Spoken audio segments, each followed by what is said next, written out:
नमस्कार सभी को। मैं सुनंदा रानी, प्रवक्ता हिंदी, जिला शिक्षण एवं प्रशिक्षण संस्थान मंडी, हिमाचल प्रदेश। आज आपके सम्मुख प्रश्न पत्र निर्माण, उसकी अवधारणा, ध्यान में रखने योग्य बातें, प्रश्न पत्र बनाने के चरण, आदर्श प्रश्न पत्र निर्माण के सोपान लेकर प्रस्तुत हुई हूँ। प्रश्न पत्र की अवधारणा। इस तथ्य से कोई भी शिक्षाविद असहमत नहीं हो सकता कि शिक्षण अधिगम की प्रक्रिया के उपरांत एक निश्चित अवधि पर विद्यार्थी द्वारा अर्जित ज्ञान का मूल्यांकन किया जाए। यह अलग बात है कि प्रत्येक शिक्षाविद इस मूल्यांकन की किसी एक विधि से सहमत नहीं हो, जैसे कि हिंदी शिक्षण अधिगम प्रक्रिया के दौरान विद्यार्थियों ने हिंदी भाषा के अधिगम में कितनी प्रगति की, इस बात का परीक्षण अवश्य किया जाना चाहिए। विद्यार्थी द्वारा अर्जित ज्ञान का मूल्यांकन करने के लिए अलग अलग तकनीक का प्रयोग किया जा सकता है, परंतु सभी तकनीकों में परिमाणजनक प्रविधि ही सूक्ष्म रूप से व्यापक है। इस प्रविधि में विद्यार्थी द्वारा अर्जित ज्ञान की परीक्षा ली जाती है। यह परीक्षा प्रायः लिखित रूप में होती है। इस लिखित परीक्षा के लिए शिक्षक पाठ्यक्रम के आधार पर प्रश्नों की सूची तैयार करता है, जिसे वह प्रश्न पत्र कहता है या जिसको हम प्रश्न पत्र कह सकते हैं। प्रश्न पत्र बनाते समय ध्यान में रखने योग्य बातें। भाषा के अनेक उद्देश्य होते हैं और इनमें से किन किन उद्देश्यों की प्राप्ति का मूल्यांकन करने के लिए प्रश्न पत्र बनाया जा रहा है। इसके पश्चात शिक्षण को महत्व के आधार पर इन उद्देश्यों को अधिगम देना चाहिए। प्रश्न पत्र बनाने से पूर्व उसे पूरे पाठ्यक्रम से पठित अंशों पर ध्यान देना चाहिए। इसके पश्चात प्रश्नों की संख्या पर ध्यान दिया जाना चाहिए तथा इसके पश्चात प्रत्येक प्रश्न के लिए अंकों का निर्धारण करना चाहिए कि किस प्रश्न को किस इकाई के अंतर्गत रखना चाहिए, इसका भी ध्यान रखना चाहिए। ठीक है। हिंदी भाषा के प्रश्न पत्र में वह ज्ञान की परख, अवबोध की परख, अनुप्रयोग आदि के लिए अंकों तथा अंक प्रतिशत तय कर सकता है। ठीक है। इसके पश्चात जो है अति संक्षिप्त उत्तर वाले, मतलब प्रश्नों के जो तरीके हैं, प्रश्नों के जो प्रकार है, उसको मद्देनजर रख के प्रश्न पत्र का निर्माण किया जाना चाहिए। जिस तरह से प्रश्न पत्र को हल करने के लिए विद्यार्थी को दिए जाने वाले समय की सीमा की भूमिका महत्वपूर्ण होती है। यदि परीक्षा की समय अवधि 3 घंटे है, तब प्रश्न पत्र बनाते समय शिक्षक को 3 घंटे में विस्तृत उत्तर वाले प्रश्नों, संक्षिप्त उत्तर वाले प्रश्नों, अति संक्षिप्त उत्तर वाले प्रश्नों के उत्तर को लिखने में तथा परीक्षार्थी द्वारा प्रश्नोत्तर के बारे में सोचने के लिए लगने वाले समय के आधार पर ही प्रश्नों की संख्या निश्चित करनी चाहिए। ठीक है। प्रश्नों के लिए सरल व स्पष्ट भाषा का प्रयोग हो ताकि सभी विद्यार्थी उनसे एक ही अर्थ निकाले। ऐसा नहीं कि प्रश्न आपने कुछ प्रश्न पत्रों में कुछ और है और उसका अर्थ बच्चे कुछ और निकाल रहे हैं, यानी कि समान रूप से उसका क्या है उसका अर्थ निकले, इस तरह का प्रश्न पत्र का निर्माण करना चाहिए। पाठ्यक्रम में प्रत्येक इकाई के प्रश्न पूछने असंभव हो, तब उसे पाठ्यक्रम के अधिक से अधिक भाग पर प्रश्न बनाने का प्रयास करना चाहिए। दो विभिन्न इकाइयों से संबंधित प्रश्नों के बीच विकल्प देकर भी पूरे प्रश्न पाठ्यक्रम पर प्रश्न बनाए जा सकते हैं। ठीक है।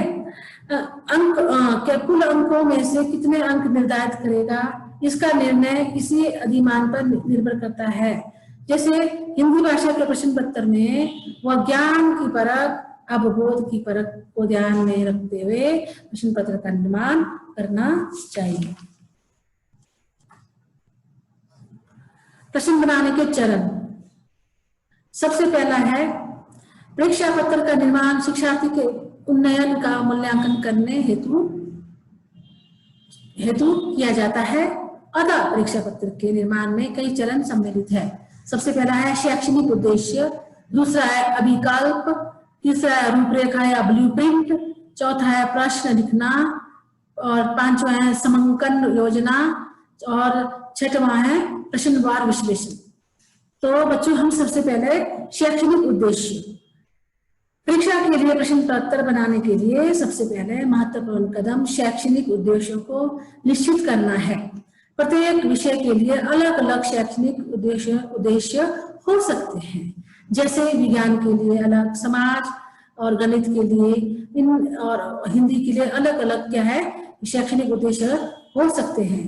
अनुप्रयोग व कौशलों में वर्गीकृत किया जाता है, तब जाकर के भाषा के इन सब तरीके के प्रश्नों का निर्माण किया जा सकता है। जबकि भाषा शिक्षण में मुख्यतः शैक्षणिक उद्देश्यों का ज्ञान, अवबोध तथा अभिव्यक्ति के रूप में वर्गीकृत किया जाता है। अतः प्रश्न पत्र बनाने से पहले प्रश्न पत्र तैयार करने वाले शिक्षक को शैक्षणिक उद्देश्य को निश्चित कर लेना चाहिए, फिर जाकर के प्रश्न पत्र का निर्माण करना चाहिए। दूसरा है अभिकल्प, यह प्रश्न पत्र निर्माण का दूसरा चरण है। इसमें प्रश्न पत्र तैयार करने वाले को या तो पहले से तैयार अभिकल्प में 12 अंकों का वितरण करना होता है, या फिर अभिकल्प तैयार करके उसमें 12 अंकों का वितरण करना होता है। अभिकल्प वास्तव में एक ऐसा उपकरण है जो परीक्षा को आयोजित करने वाले अभिकरण के प्रमुख नीतिगत निर्णयों को प्रतिबिंबित करता है। ठीक है, अभिकल्प आदर्श अभिकल्प इस तरह से हो सकते हैं, 4 स्तर है इसके। आदर्श अभिकल्प के 4 स्तर हैं बच्चों। नंबर 1 है शैक्षणिक उद्देश्यों अधिगम निष्पत्तियों के लिए भारांक, दूसरा है विषय वस्तु की इकाइयों के लिए भारांक, तीसरा है प्रश्नों के प्रारूपों प्रकारों के से संबंधित भारांक, और चौथा है कठिनाइयों के स्तर के लिए भारांक। अभिकल्प में ही इस तथ्य की ओर संकेत किया जाता है कि क्या प्रश्न पत्र में कोई विकल्प दिया गया है अथवा नहीं। यदि विकल्प दिया है तब उसका स्वरूप क्या है। यहाँ एक आदर्श अभिकल्प प्रस्तुत किया जाना चाहिए। अगला है रूपरेखा या ब्लूप्रिंट। इसको रूपरेखा या ब्लूप्रिंट कह सकते हैं बच्चों। आमतौर पर ब्लूप्रिंट के नाम से बच्चे सोचते हैं कि ये ब्लूप्रिंट क्या चीज है, डर जाते हैं बच्चे इस नाम को सुनकर। ब्लूप्रिंट का दूसरा नाम है रूपरेखा। प्रश्न पत्र बनाने में तीसरा चरण क्या है बच्चों, ब्लूप्रिंट का निर्माण करना है। प्रश्न पत्र के अभिकल्प में जो नीतिगत निर्णय लिए गए हैं उन्हें ब्लूप्रिंट के माध्यम से ही कार्य रूप में प्रस्तुत किया जाता है। इस संबंध में प्रश्न पत्र तैयार करने वाला यह निश्चित करता है कि विभिन्न उद्देश्यों के लिए कितने प्रश्न लिखे जाएं, विशिष्ट प्रश्नों के लिए किस इकाई उपखंड के अंतर्गत रखा जाए। इसके साथ साथ यह भी निश्चित करता है कि अभिकल्प में सुनिश्चित भारांक देने के लिए किस तरह सभी प्रश्नों को विभिन्न उद्देश्यों और विषय क्षेत्रों के अंतर्गत क्या है किया जाए। यहाँ ध्यान देने योग्य बात यह है बच्चों कि अभिकल्प के चारों चरणों आयामों में विषय क्षेत्र समतल पंक्ति में आते हैं तथा खड़े स्तंभों में उद्देश्य व प्रश्नों के प्रकारों को रखा जाता है, ताकि जो प्रश्न पत्र तैयार करने वाले पदों का चयन कर सके और उन्हें लिख सके। ठीक है, अगला है प्रश्न लिखना। रूपरेखा बनाने के बाद अगला चरण है बच्चों रूपरेखा में निर्देशित व्यापक पैरामीटर या प्राचलों के अनुरूप प्रश्न लिखना। इस संबंध में शिक्षक अथवा प्रश्न पत्र तैयार करने वालों को इन बातों का ध्यान देना चाहिए। ये बातें ये है बच्चों कि एक समय में रूपरेखा का केवल एक खंड ही लेना चाहिए, पहला ध्यान ये है। उसके अंतर्गत आने वाले प्रश्नों को ही लिखना चाहिए। एक खंड के प्रश्न लिखने के बाद ही दूसरे खंड के प्रश्न लिखने चाहिए। इससे रूपरेखा में दी गई अपेक्षाओं को पूरा किया जा सकता है। दूसरा ध्यान देने योग्य बात यह है, इसके पश्चात या तो वह एक समय में एक ही उद्देश्य से संबंधित सभी प्रश्नों को बारी बारी से लिखकर प्रश्न पत्र तैयार करें। अगला है प्रश्नों के आकार प्रकार के अनुसार प्रश्नों को लिखें। जैसे सबसे पहले अति लघु उत्तर वाले प्रश्न, उसके बाद फिर दूसरे, ठीक है। अगला है पाठ्यक्रम की एक इकाई या उनके एक खंड के प्रश्नों को लिखें, ठीक। अगला आता है समंकन योजना। प्रश्न पत्र की 5वीं चरण समंकन योजना तैयार करना है। इसे तैयार करने का उद्देश्य है निर्णय संबंधी असंगति को दूर करने में सहायता करना। इसके अंतर्गत प्रश्न पत्र में दिए गए प्रश्नों के संभावित उत्तर संरचित किए जाते हैं। उत्तर के लिए विभिन्न बिंदुओं को श्रेणीकृत किया जाता है और प्रत्येक मूल्य बिंदु के लिए प्रदान किए जाने वाले अंक निर्दिष्ट किए जाते हैं। समंकन योजना से मूल्यांकन तथा निर्धारण में वस्तुनिष्ठता आती है और मूल्यांकनकर्ता की सनक के कारण प्राप्त अंकों में आई विभिन्नताओं को दूर किया जा सकता है। इसके साथ साथ वस्तुनिष्ठ प्रश्नों के लिए कुंजी भी दी जाती है। समंकन योजना का निर्माण इसलिए भी किया जाता है बच्चों क्योंकि मूल्यांकन की विश्वसनीयता केवल प्रश्न पत्र पर ही निर्भर नहीं होती है, बल्कि वह तो मूल्यांकनकर्ता द्वारा विद्यार्थी को प्रदान किए गए अंकों पर भी निर्भर है। ऐसा संभव है कि एक ही प्रश्न के उत्तर के लिए दो अलग अलग मूल्यांकनकर्ता उसे अलग अलग अंक प्रदान करे। यदि किसी परीक्षार्थी की उत्तर पुस्तिका को कई बार जांचने के बाद भी वही अंक प्रदान किए जाते हैं, तब यह माना जाता है कि मूल्यांकनकर्ता अंक देने में संगत है, ठीक है। अगला आता है हमारा प्रश्नवार विश्लेषण। अंतिम क्या है हमारा प्रश्नवार विश्लेषण। यह प्रश्न पत्र निर्माण का अंतिम चरण है बच्चों। इसमें प्रश्न पत्र तैयार करने वाला यह सुनिश्चित करता है कि प्रश्न पत्र में किस प्रकार का असंतुलन तो नहीं है, किसी प्रकार का असंतुलन तो नहीं है। इस चरण में वह रूपरेखा में दर्शाए गए विभिन्न पैरामीटरों पर प्रत्येक प्रश्न का विश्लेषण करता है। प्रश्न में भारांक के आधार, दोबारा से प्रश्न में भारांक के आधार, उसमें सबसे पहले उद्देश्यवार अंक विभाजन, दूसरा है प्रकरणवार अंक विभाजन, तीसरा है प्रश्नवार अंक विभाजन। सबसे पहले उद्देश्यवार अंक विभाजन। शैक्षणिक उद्देश्यों के आधार पर प्रश्नों का निर्धारण करते समय उक्त विषय के शैक्षणिक उद्देश्यों को ध्यान में रखना आवश्यक है। प्रत्येक विषय के शैक्षणिक उद्देश्य अलग अलग हो सकते हैं। जैसे गणित व विज्ञान विषय के लिए ज्ञान के साथ साथ अनुप्रयोग का भी महत्व दिया जाता है, जबकि भाषा शिक्षण में ज्ञान के साथ साथ अभिव्यक्ति को महत्वपूर्ण उद्देश्य माना जाता है।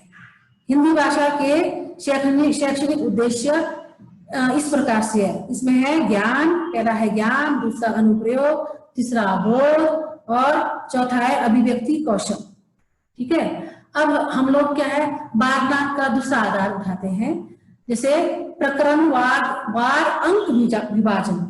इसमें पाठ्यक्रम को आधार बनाया जाता है। भाषा शिक्षण में पाठ्यक्रम प्राय साहित्यिक विधाओं, व्याकरण, अपठित पद्यांशों, आदि के संकलन द्वारा किया जाता है।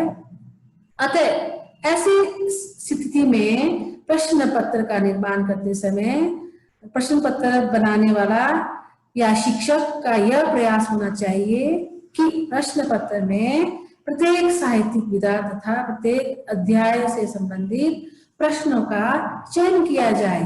पाठ्यक्रम की यदि कोई इकाई अत्यंत महत्वपूर्ण है तब उससे संबंधित 2 प्रश्नों को भी प्रश्न पत्र में सम्मिलित किया जा सकता है। ठीक है। अगला है हमारा बच्चों प्रश्नवार अंक विभाजन। यह मनोवैज्ञानिक सत्य है कि सभी शिक्षार्थी समान रूप से बौद्धिक क्षमता का विकास नहीं कर पाते। कुछ छात्र मेधावी होते हैं तो कुछ सामान्य तथा कुछ अपेक्षाकृत कमजोर भी होते हैं। इसके अतिरिक्त पूरे पाठ्यक्रम की सभी इकाइयों के आधार पर बने प्रश्नों को प्रश्न पत्र में सम्मिलित करने के लिए यह भी आवश्यक है कि कुछ प्रश्न इतने संक्षिप्त हों कि परीक्षार्थी को उस प्रश्न का उत्तर देने में अपेक्षाकृत कम समय लगे और कुछ प्रश्न ऐसे हो जिनका उत्तर देने में थोड़ा अधिक समय लगे। कुछ प्रश्न ऐसे हों जिनका उत्तर सामान्य स्तर का विद्यार्थी भी दे सके। इसके प्रमुख कारण है परीक्षा के लिए समय सीमा का निर्धारण होना, ये एक कारण है। दूसरा है प्रश्न पत्र में पाठ्यक्रम की अधिक से अधिक इकाइयों से संबंधित प्रश्नों का समावेश का प्रयास करना। अतः ऐसी स्थिति में प्रश्न पत्र बनाने वाले के पास यह विकल्प होता है कि वह विभिन्न प्रकार के प्रश्नों को प्रश्न पत्र में स्थान दे ताकि जो 2 कारण है इससे संबंधित कारकों को पूरा किया जा सके।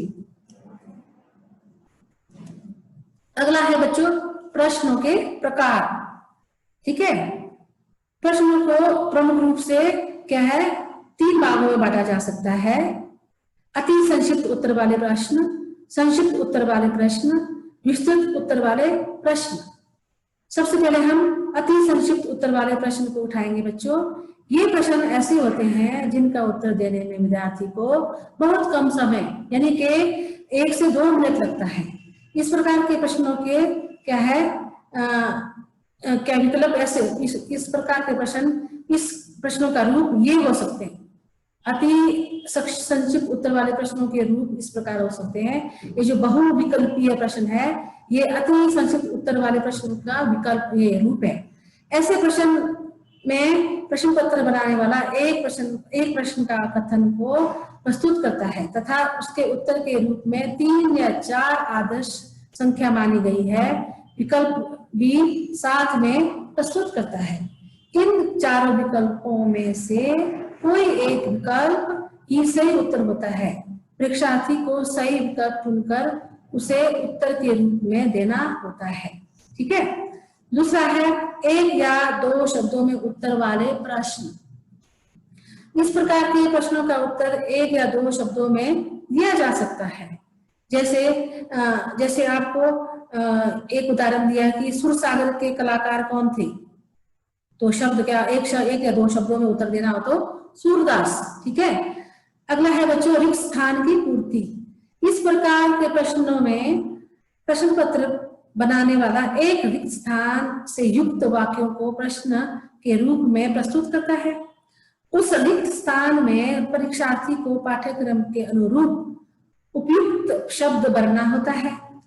इस रिक्त स्थान की पूर्ति के लिए प्रश्न पत्र बनाने वाला विकल्प प्रस्तुत कर भी सकता है अथवा नहीं भी कर सकता है।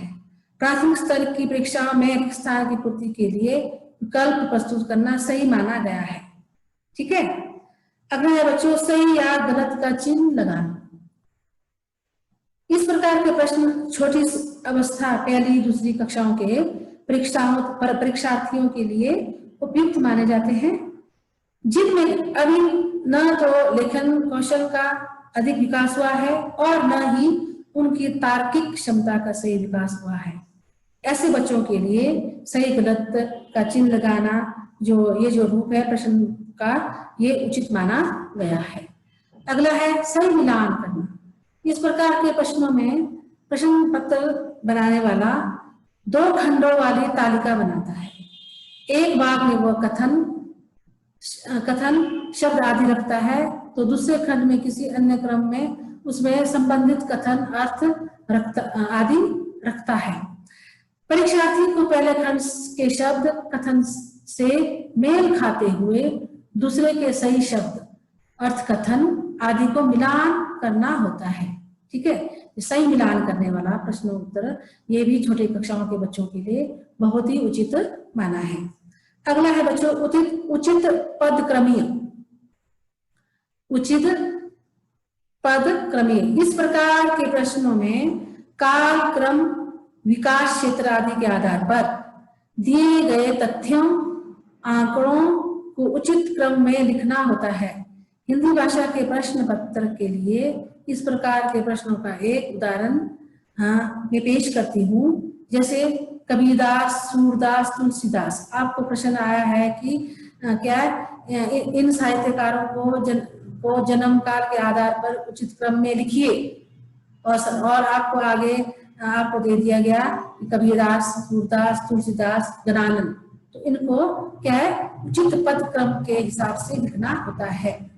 अगला है बच्चों संक्षिप्त उत्तर वाले प्रश्न। इस प्रकार के प्रश्नों के उत्तर के लिए प्रश्न पत्र बनाने वाला शब्दों या वाक्यों के प्रयोग की सीमा निर्धारित कर देता है।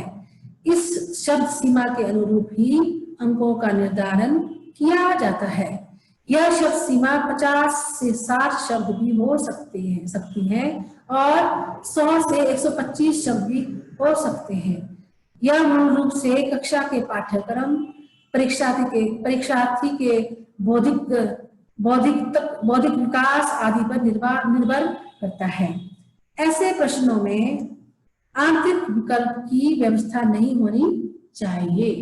और अंतिम है बच्चों हमारा विस्तृत उत्तर वाले प्रश्न। ठीक है, इस प्रकार के प्रश्नों में भी उत्तर के लिए शब्दों की सीमा बढ़ाकर 250 अथवा 500 शब्द तक की जा सकती है, जो कि 10 नंबर का या फिर 14 नंबर का हो सकता है। यह शब्द सीमा भी कक्षा के पाठ्यक्रम, परीक्षार्थी के बौद्धिक विकास आदि पर निर्भर करती है। इस प्रकार के प्रश्नों में आंतरिक विकल्प की व्यवस्था की जा सकती है। ठीक है, विस्तृत उत्तर वाले प्रश्न में आंतरिक विकल्प की व्यवस्था की जा सकती है, जबकि संक्षिप्त उत्तर वाले प्रश्नों में आंतरिक विकल्प की व्यवस्था क्या है नहीं होनी चाहिए, ऐसा कहते हैं। ठीक है, इसी के साथ हमारा आज का जो प्रश्न पत्र बनाने वाला जो पाठ्य बिंदु है, प्रश्न पत्र जो के संबंधित जो पाठ्य बिंदु है, यही समाप्त हुआ। धन्यवाद, नमस्कार।